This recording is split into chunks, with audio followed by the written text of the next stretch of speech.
फिर भी सामने ही है। हाँ। आप क्या बचपन से ही आपने तो देखा होगा। बचपन से देखा, बिल्कुल ठीक थे, कोई लड़का ऐसा नहीं था। शर्म आती है क्या रे?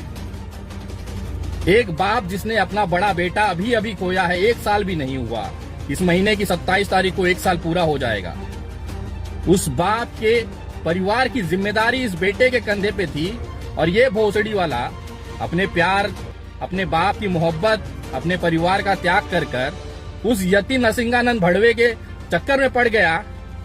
आज वो यति नरसिंहानंद बड़ा हो गया, इसका बाप छोटा हो गया।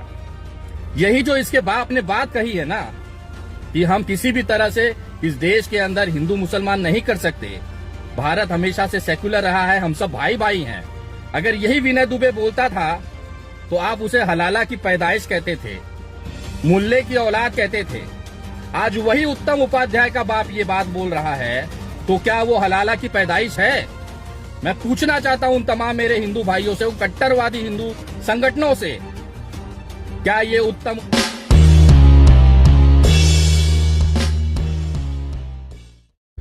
नमस्कार दोस्तों, मैं विनय दुबे मुंबई से। कैसे हो अंड भक्तों? यार गजब का चूतियापा है तुम्हारे अंदर। वो रिमानी कीड़ा तुम्हारे पीछे इतना चुल्ल मचा के बैठा है कि शांति एक पल की नहीं है। कुछ दिन पहले मैंने पिंकी चोत री का इतना बढ़िया सा वीडियो बनाया। मैंने उससे कहा कि यार इस पिंकी के कोई हाथ होत पीले करा दो, इसकी शादी उदी करा दो, बच्चे का सुख दे दो, कोई इस पिंकी को हाथ में दे दो हल्दी। तो तुम लोगों को इतना बुरा लगा कि उसकी कोई हद नहीं है, और उसके समर्थन में खड़े हो गए।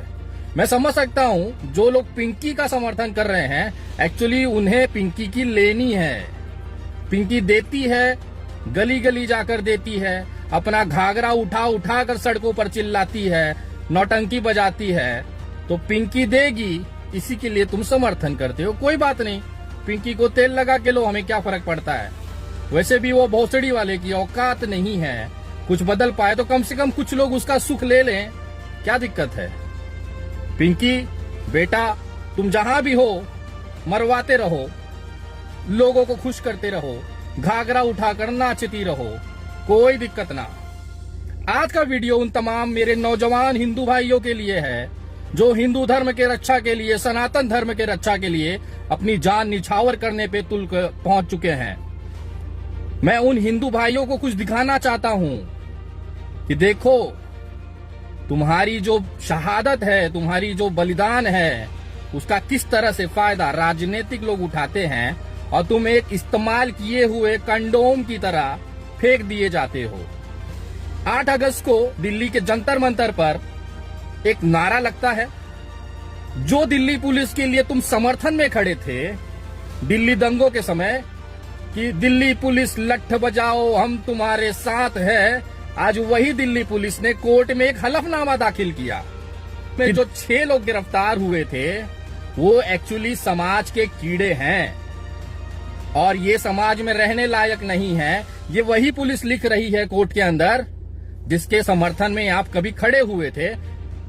आज वही दिल्ली पुलिस जब तुम्हारे पीछे लठ बजा रही है तो मजा आ रहा है, तबीयत तो खुश हो रही होगी एकदम, नहीं? अब सोचिए, एक विनय दुबे है, जब कोई कांड करता है या पुलिस गिरफ्तारी करने आती है तो भरे अदालत में वो सीना चौड़ा करके कहता है कि हाँ मैंने किया है, मैं कबूल करता हूं कि ये चीज मैंने की है। कम से कम ये 6 जो नपुंसक, ये भोसड़ी वाले और भड़वे हैं, इनकी तरह मुंह तो नहीं चुराता। पता है इनके एडवोकेटों ने वहां पे क्या लिखा है कि ये जो आरोपी पकड़े गए हैं वो घटना स्थल पर थे ही नहीं, वो किसी को पहचानते ही नहीं। अबे जब तुम्हारी गांड फटती है तो काहे बवाल पालते हो? जब तुम्हें कोर्ट में ये लिखना पड़ जाता है कि मैं जानता नहीं हूं, मैं नहीं था, मैंने नारे नहीं लगाए, ये तुम्हारा गांड का फटना दिखाता है। और जब फट रही हो ना बेटा, तो औकात से ज्यादा भौंका नहीं करते। अगर तुम्हारे माँ ने दूध पिलाया था, अगर तुम सही में एक बाप की औलाद थे, तो कोर्ट में बोलते कि हाँ हिंदू धर्म के रक्षा के लिए, सनातन धर्म के रक्षा के लिए मैंने वहां पे कहा कि मुल्ले काटे जाएंगे। बोल के दिखाओ। एडवोकेटों के अपने लोगों को एफिडेविट करवा रहे हो कि ये लिख के दे दो, जमानत हो जाएगी। भोसड़ी वालों, और उन जिनके अंदर ये रेमानी कीड़ा है कि सनातन धर्म की रक्षा वो कर लेंगे, प्रभु श्री राम की रक्षा वो कर लेंगे, जिसने पूरी दुनिया बनाई, हम सबको बनाया, जो कण कण में बसता है, उसकी रक्षा ये करेंगे। तो जरा ये देख लो, जब भी आप इस तरह के युद्ध पे निकला करो तो कम से कम अपने माँ बाप, अपने परिवार का कम से कम समर्थन ले लो। मैंने एक वीडियो बनाई, उसके बाद लगातार लोगों के आरोप लगने लगे कि आप हिंदुओं को गाली देते हैं, हिंदू मुसलमान एकता की बात करते हैं। मैं ये वीडियो इसलिए बना रहा हूं ताकि आप लोगों को वास्तविकता से पता चले कि आप जिस सनातन धर्म की रक्षा के लिए, जिस प्रभु श्री राम की रक्षा के लिए आप लोग आज रस्तों पे उतरे हैं, आपके सगे बाप उस चीज का समर्थन नहीं करते हैं, तो आप इस उम्मीद में कैसे जी रहे हैं कि देश उसका समर्थन करेगा? जिस चीज का, जिस मिशन को लेकर आप लोग निकले हैं, हिंदू धर्म की रक्षा के लिए निकले हैं, सनातन धर्म की रक्षा के लिए निकले हैं, उस रक्षा के लिए आपका सगा बाप समर्थन नहीं करता, वो हाथ जोड़कर आपके किए हुए कार्यों पर माफी मांगता है, तो आप ऐसे कैसे उम्मीद लगा सकते हैं कि देश आपका साथ देगा? कम से कम अपने बाप को तो पहले समझा लो, तब देश को समझाने निकलना। कम से कम अपने बाप का समर्थन तो ले लो, फिर अपने देश का समर्थन लेने निकलना। मैं ये वीडियो दिखाना चाहता हूँ, एक मजबूर बाप की बेबसी दिखाना चाहता हूँ। ये जो दंगाई थे, ये जो भड़वे थे, उस दिन जो देश विरोधी और संविधान विरोधी नारे लगाए हैं वहां पर, उनमें से एक लड़का था उत्तम उपाध्याय। मैं मिलाना चाहता हूं उसके पिताजी को। जरा सुनिए कि उत्तम उपाध्याय के पिताजी, उसके दोस्त, उसके पड़ोसी जो मुस्लिम है, ये मुल्ले काटे जाने का नारा दे रहे हैं और उसका पड़ोसी मुस्लिम, उससे ये भाईचारा बढ़ाए पड़ रहा है। ये गाजियाबाद की बात है। जरा सुनिए उत्तम उपाध्याय का परिवार, उनके पिताजी क्या कह रहे हैं।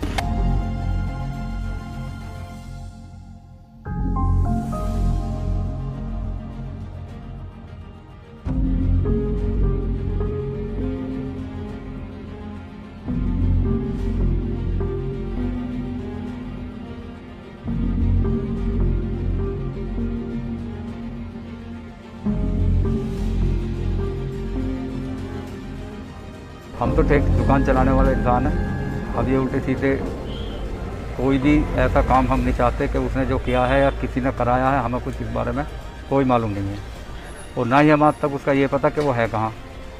8-9 तारीख से तो संपर्क में ही नहीं है किसी भी तरह। हम खुद परेशान हैं। हमारा इससे पहले हम तो कुदरत ने वैसे ही मार रखे हैं। बड़ा बेटा हमारा एक्सीडेंट में मारा गया था, अभी उसे 1 साल भी जो है हुआ नहीं है, और इसी महीने 27 तारीख में उसे 1 साल होगा। तो हम तो वैसे ही ये महीना हमारा गलत चल रहा है, और ऊपर से ये काम हो गया। कैसे हुआ हमें इसकी कोई जानकारी नहीं। अगर उसने जो भी कुछ किया है वो गलत किया है। हम इस चीज़ के बिल्कुल फेवर में नहीं है किसी भी तरह। किसी के सावे में किया है, या किसी ने ब्रेन वॉश किया है, या अपनी मर्जी से किया है, जो भी किया है उसने गलत किया है। तो मैं तो यही चाहूँगा कि वो जहाँ भी है, हमें अगर संपर्क होता है तो हम उसे केस करेंगे जैसा भी है। ये दुकान भी उसी के लिए कराई थी, वही बैठता था, सुबह बैठता था और शाम तक वही बैठता था। मैं तो अड़ी भीड़ में थोड़ा बहुत साथ देता था उसका, बाकी सब काम उसी का ही है। उसे इतनी फुर्सत नहीं मिलती थी। वो तो एकदम ही 8-9 तारीख से ही गायब हुआ है। जो भी जहाँ भी गया है, हमें पूरी जानकारी भी नहीं थी इसकी। संपर्क करने की कोशिश कर रहे हैं, बजरंग दल वालों से भी संपर्क करने की कोशिश कर रहे हैं। एक युवा मोर्चा, किसान युवा मोर्चा है बीजेपी का, उससे भी संपर्क करने की कोशिश करी हमने। क्या उनसे क्या जुड़े हुए थे? उनसे वो जुड़ा हुआ था, उसे उपाध्यक्ष भी बना दिया था यहाँ मंडल में ही, उपाध्यक्ष था वो। और अब जो है बस यही एक बजरंग दल में था भाई, इन लोगों से हम जानकारी कर रहे हैं, लेकिन कहीं कोई अभी इसका पता नहीं लग रहा। भाई ये संदेश है कि अब वो जहाँ भी है वापस आ जा भाई, अपना आपको जो धाराएं लगी है कानून के हवाले करो, जो होगा केस चलेगा, फिर आगे जो भी कुछ फैसला होगा। लेकिन मैं यही चाहता हूँ कि जितनी जल्दी हो सके अगर वो घर आ जाए, क्योंकि सब परेशान है। मम्मी उसकी परेशान है, हमें वैसे भी खतरा है भाई। ये एक मान के चलो कि ये हिंदू मुस्लिम का हिसाब बना दिया इन लोगों ने, जो बनाया है उसकी जान को भी खतरा हो सकता है। मैं सबसे हाथ जोड़कर ये अपील करना चाहूँगा कि जो कुछ भी हुआ वो गलत है, ठीक है। हम सभी धर्मों की जो है इज्जत करते हैं, और मैं मुस्लिम धर्म से जिनको आहत हुआ है उनसे भी हाथ जोड़कर माफ़ी मांगनी चाहूँगा कि उत्तम भाई द्वारा जो भी भाषण दिया गया, जो भी गलत हेट स्पीच दिया गया है, उसकी हम निंदा करते हैं। और बाकी हम ये फ्यूचर में चाहते हैं कि मतलब कुछ भी अगर कोई भी ऐसी घटना है या कुछ भी है, ठीक है जी, वो आगे से ना दोहराई जाए।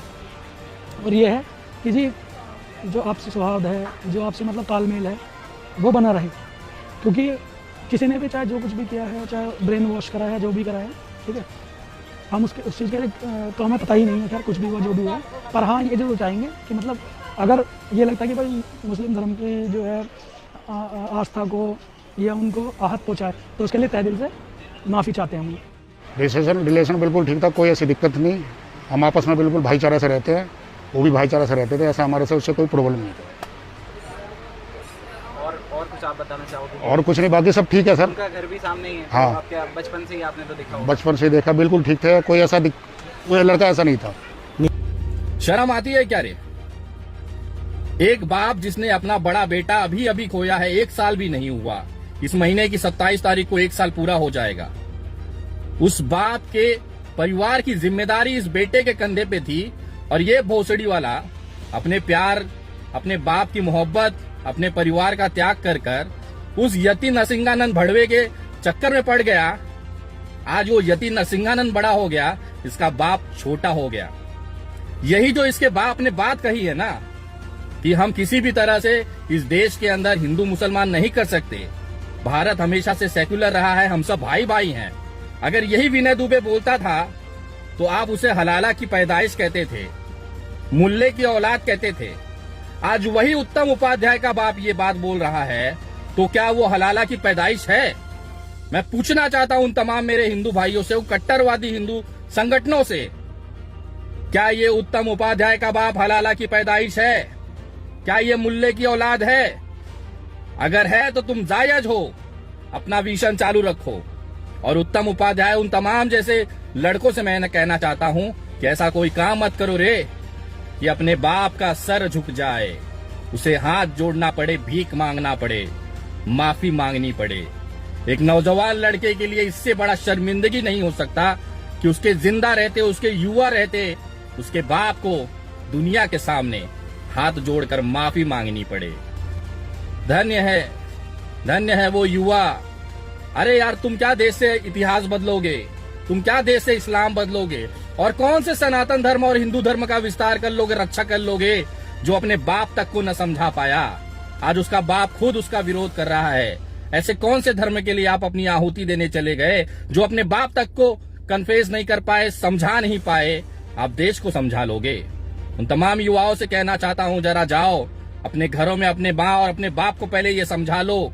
अगर वो समर्थन करते हैं तो देश के लिए निकलो, क्योंकि हमारे पूर्वजों ने कहा है पहले घर में दिया लगाया जाता है, फिर मंदिर में। और रही बात तुम जैसे हिजड़े, केवल नारेबाजी और माँ बहनों की गालियां देकर ही जिंदा रह सकते हो, क्योंकि इतिहास रहा है कि जब भी हिजड़ों के ऊपर हाथ उठाना या मार खाने का नौबत आया है, उन्होंने घाघरा उठा के अपनी बेशर्मी दिखाई है।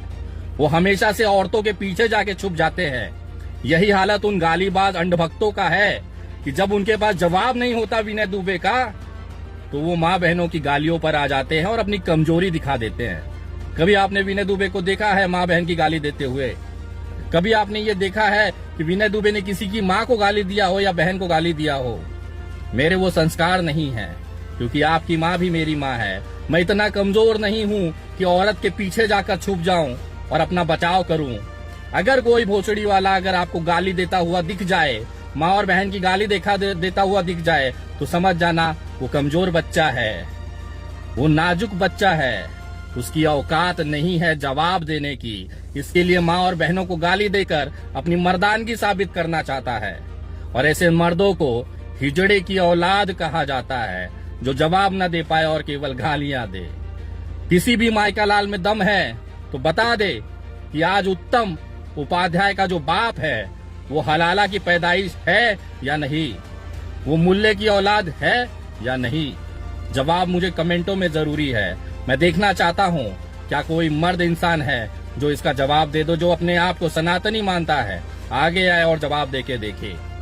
और जो लोगों को भी लगता है विनय दुबे मुसलमान है, मैं स्वागत करता हूँ। आओ मेरा हाथ में ले लो दस्तावेज, मैं देता हूँ तुम्हें हाथ में, लेके अच्छे से चेक करो। और जो लोग इतने कॉन्फिडेंस होके कहते हैं कि विनय दुबे एक मुस्लिम है। मुझे पता नहीं ये खबर या मेरा वो जो असलहा है वो किसने चेक किया था कि वो पूरा है कि कटा हुआ है। क्या तुम्हारे घर की कोई आई थी जिसने ये देखा और जाके तुमको बताया, ताकि तुम इतने विश्वास के साथ कह सकते हो कि विनय दुबे मुस्लिम है? ये खबर तुम्हें किसने दी? तुम्हारी घर से कोई आई थी क्या चेक करने? क्या उसने अपने हाथों में लेके मेरा दस्तावेज देखा था? जो इतना विश्वास के साथ कहते हो कि मुसलमान है विनय दुबे। और मैं निवेदन करूंगा, अगर कोई आपको ऐसा कोई दिख जाए जो लिखता हो कि विनय दुबे नहीं विनय खान है, तो मान लीजिएगा उनके घर का कोई न कोई आकर मेरे बनाना का केला का जूस पी के गया है, उसको मैंने मिल्क शेक पिलाया है, तभी वो इतने कॉन्फिडेंस से कह सकता है कि हाँ विनय दुबे एक मुसलमान है। और अभी भी अगर किसी को शंका है तो वो आके सीधा ले सकता है मेरा हाथों में दस्तावेज। जय हिंद, जय महाराष्ट्र। सब्सक्राइब करें आपके अपने चैनल समतावाज टीवी को, बेल आइकॉन दबाना ना भूलें सबसे पहले हमारी वीडियो देखने के लिए।